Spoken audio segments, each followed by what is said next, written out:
echo of his call. Glory be to the Lord Jesus Christ. प्रभु यीशु मसीह के नाम की महिमा हो। I thank God for this wonderful opportunity to preach the gospel to you this morning. इस सुबह के समय में परमेश्वर प्रभु यीशु मसीह के सुसमाचार को आपको बताने के लिए इस अच्छी तक के लिए मैं धन्यवाद करता हूँ। Lamentation chapter 3 verse 22 says like this. विलाप गीत उसका 3 अध्याय और 22 वचन इस तरह कहता है, God's compassion fail not. परमेश्वर की करुणा का कभी अंत नहीं होता। We are living in a bad world. हम ऐसे संसार में जी रहे हैं जहाँ कोई भी करुणा नहीं पाई जाती। So we have to depend upon God for our needs. इसलिए हमें हमारी जरूरतों के लिए परमेश्वर के ऊपर भरोसा रखना जरूरी है। We are generally expected to live on the mercies of God. हम इस तरह के मनुष्य हैं जो हमेशा परमेश्वर की करुणा के ऊपर भरोसा रखते हैं। Sometimes we expect mercies from the people. We are not able to get total benefit out of it. कई बार हम लोग मनुष्य की ओर से भी उनकी करुणा के भरोसा रखते हैं, जबकि हम पा नहीं सकते पूरी रीति से। There are limitations for human strength and power. मनुष्य का जो सामर्थ्य और जो करुणा है उसमें वो सीमित है। People think that they can do everything with their own power. लोग सोचते हैं कि अपने सामर्थ्य से वो सब कुछ कर पाएंगे। Most of the time it is not possible. लेकिन कई बार ये संभव नहीं होता। In this morning you have to depend upon God for your needs.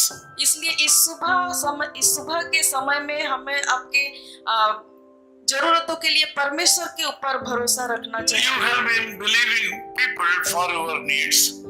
आज तक अगर अपनी जरूरतों के लिए लोगों के ऊपर आपने भरोसा किया, Even though people wanted to help you, they were not able to help you.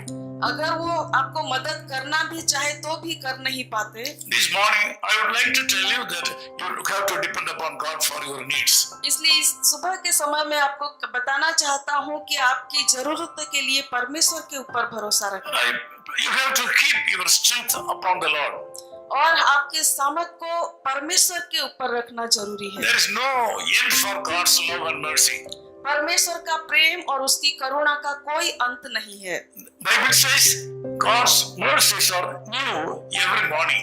क्योंकि परमेश्वर का वचन कहता है कि परमेश्वर की करुणा हर सुबह नई होती है। This morning also God is going to strengthen you with a new mercy. आज सुबह भी परमेश्वर आप उसकी नई करुणा से आपको तृप्त करेंगे। Stand firm in your faith. आपके विश्वास में दृढ़ रहे। Take Jesus Christ as your own portion. और प्रभु यीशु मसीह को अपना जीवन का हिस्सा बना ले। Your yoke will be broken. और आपका जो बोझ है वो परमेश्वर तोड़ देंगे। This morning God says that He is going to break your yoke. आज इस सुबह के समय में परमेश्वर आपको कहता है कि वो आपके बंधन को तोड़ देंगे। You will get freedom this morning. और आप स्वतंत्र पाएंगे। Let me pray with you. आपके साथ में प्रार्थना करना चाहता हूँ। Loving Father, we thank you for this wonderful time. प्रभु इस सुबह के समय के लिए हम आपका धन्यवाद करते A हैं। lot of people, those who are listening this program, are under great trouble and distress. प्रभु आज इस सुबह के समय में जितने भी लोग इसको सुन रहे हैं प्रभु जी, वो लोग कई तरह के परेशानियों से दबे हैं। I join hands with these people and pray that the yokes upon these people should be removed right now. प्रभु जी मैं अपना हाथ जोड़कर उन लोगों के लिए प्रार्थना कर रहा कि प्रभु उनका हर एक बंधन को प्रभु आप तोड़ दीजिए। Some people are under sick bed. कई लोग प्रभु दुख की पथारी में है। Lord, I ask you to bless them and heal them right now.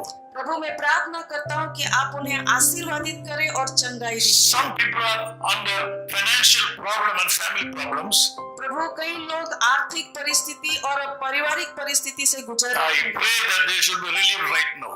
प्रभु मैं प्रार्थना करता हूँ कि इसी वक्त वो अच्छे हो सके। Thank you, Lord, for hearing our prayers. हमारी प्रार्थना सुनने के लिए हम आपका धन्यवाद In करते हैं। Jesus' name we pray. प्रभु यीशु के नाम से मांगते हैं। Amen. His call ministries 10 Muhammad Abdullah 2nd Street, opposite International Cricket Stadium, Chepauk, Chennai 600005, India. Phone 9144 2852-8282. Mobile phone and WhatsApp 919841271858. Email sam@echoofhiscall.org. Website www.echoofhiscall.org. God bless you.